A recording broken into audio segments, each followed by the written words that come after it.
When we started off in the 2021 NHL season, we knew this Canadian division was going to be very competitive. And so far, it has. You could argue 5 out of the 7 teams in this division have a chance of making a cup run from what we've seen so far. One of those teams is the Toronto Maple Leafs, who so far have been looking like an unstoppable team through the first 14 contests. But the question is, have they reached their peak? Is this as good as they can get? Or were they facing easy teams and they will flop back down to reality? Let's find out.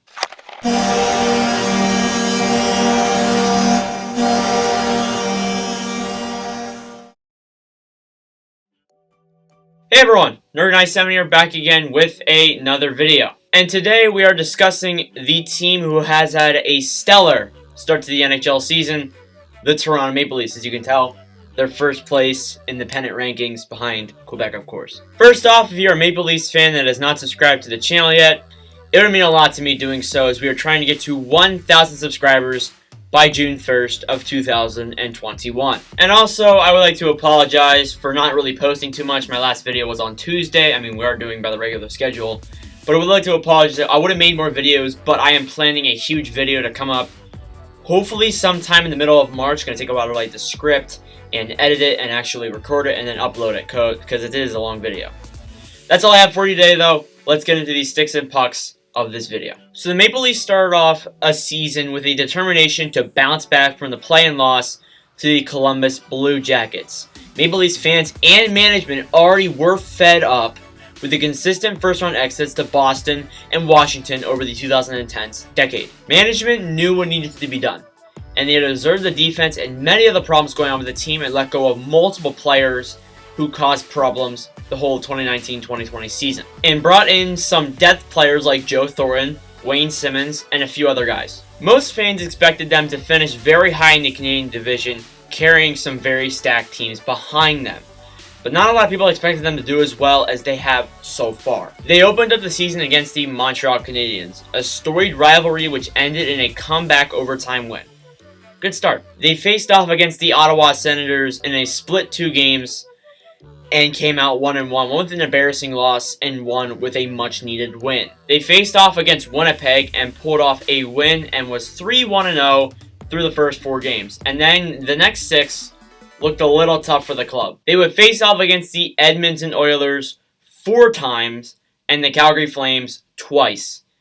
And for what looked like kind of the first big contest for the Maple Leafs, they did pretty well. They won 4 out of those 6 games against the Oilers and the Flames, scoring a total of 19 goals throughout all of them. Then, you move on to a 3-game stint against the Vancouver Canucks. And in those games, they put up an incredible performance. We already know what happened here. They won the first game 7-3, the second game 5-1, and the third one 3-1, limiting the Canucks to only 5 goals in those 3 games. And that brings us up to now, when they played the Montreal Canadiens last night and won 4-2. Now, who are the players that are leading the way for this team? Well, it's pretty obvious if you've been watching them.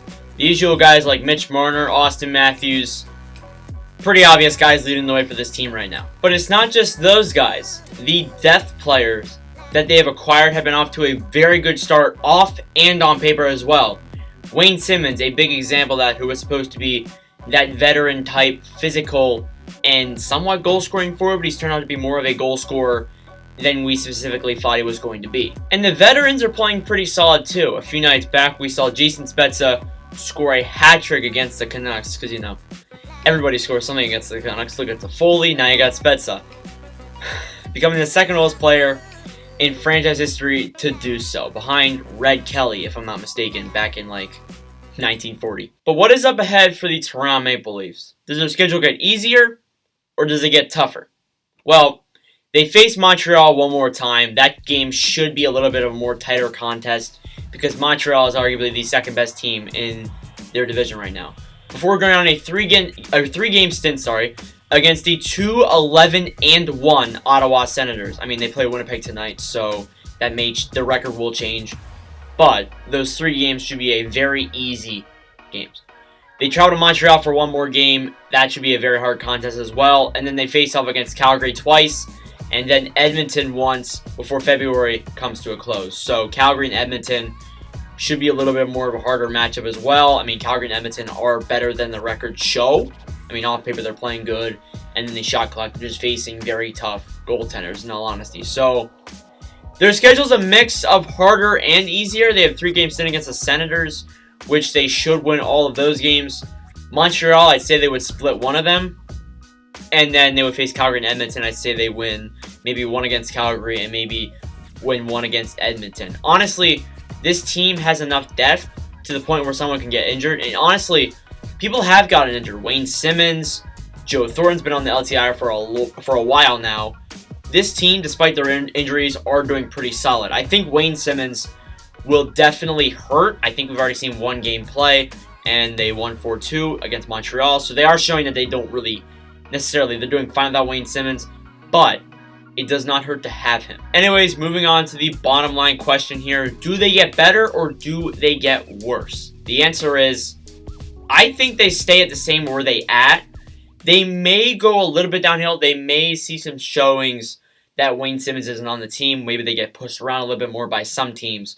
But I think, to be honest with you, without Wayne Simmons, this team looks pretty good when it comes to the depth charts. I think without Wayne Simmons, they have enough depth that they can still look good in every game. So they also have the goaltending of Frederik Andersen and Jack Campbell. They also have Hutchinson as well. Big fan of him. And there's many other good things to talk about with these Toronto Maple Leafs. So yeah, they're currently first in the National Hockey League. Let me know your thoughts in the comments below. Maple Leafs fans, not Maple Leafs, Maple Leafs fans, if you're new to the channel and you haven't already subscribed, please go do so. Even if you're not even a Maple Leafs fan, please go subscribe. As we're trying to get to 1,000 subscribers by June of 2021. Hopefully next Tuesday will be my next video. That's actually my birthday, February 16th. So I will be making a reflections on my birthday video where I just talk and stutter and do the things that I do at the end of every video. So yeah, thank you all for watching. Stay safe out there, and I'll see you guys next Tuesday. If you wanna